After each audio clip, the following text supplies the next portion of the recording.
আসসালামু আলাইকুম, কেমন আছেন সবাই? আশা করি সবাই ভালো। আমি গেছিলাম হসপিটালে, ম্যাডাম রে নামিয়ে দিতে আর কি। আমি গেতেছি বাড়িতে, ম্যাডাম রে নিবার নিয়ে আবার ম্যাডামের বোনের ড্রাইভার আইছে, তো ভালো হয়েছে। আর গাড়িতেও তেল কম, যার জন্য ম্যাডামে অন্য গাড়িতে গেল গা। আর এমনি ডিউটি কিরকম আনাঙ্গ? এহানাঙ্গ ডিউটি ওই ধরনের নাই, ওই রকম নাই, ডিউটি খুবই কম। এই ধরেন সে আধা ঘন্টা 1 ঘন্টা 1.5 ঘন্টা গাড়ি চালান লাগে। বর্তমান আগের মতন ডিউটি নাই, সারাদিন রুমে বইয়া বইয়া থাইকে ঘুম পাড়ি খাই। আর এনে দেখতেছেন যে ট্রাফিক,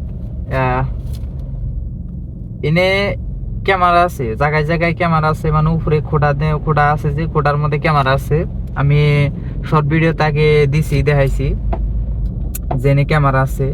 মানে একটু ক্রসিং করলে পরে ওই ক্যামেরা গুনে মানে ঘুরে ঘুরে মানে পুরো সার্কেল করেই থাকে, চেক করেই থাকে।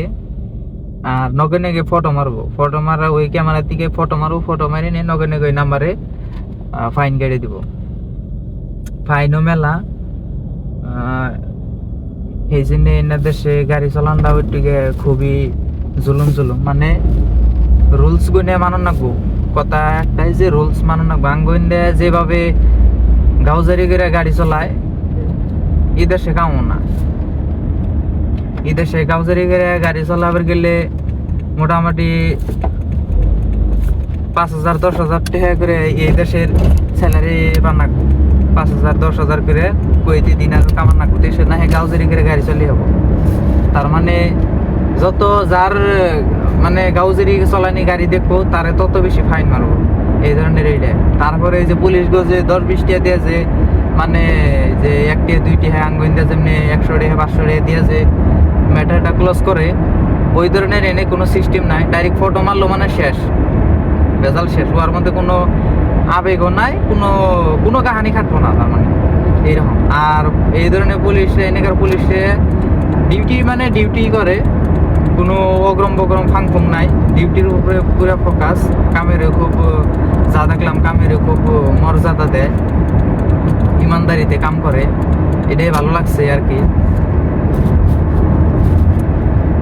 আর বর্তমান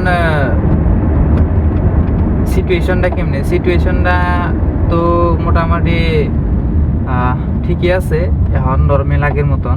কিন্তু স্কুল কলেজ গুনে বন্ধ আছে, অনলাইনে ক্লাস হইতেছে বলে। আর গরমের সিজনে তো ইন্ডিয়া বন্ধই দেয়, তো এটা বন্ধ আছে বর্তমান। যাই হোক, সবাই ভালো থাকবেন।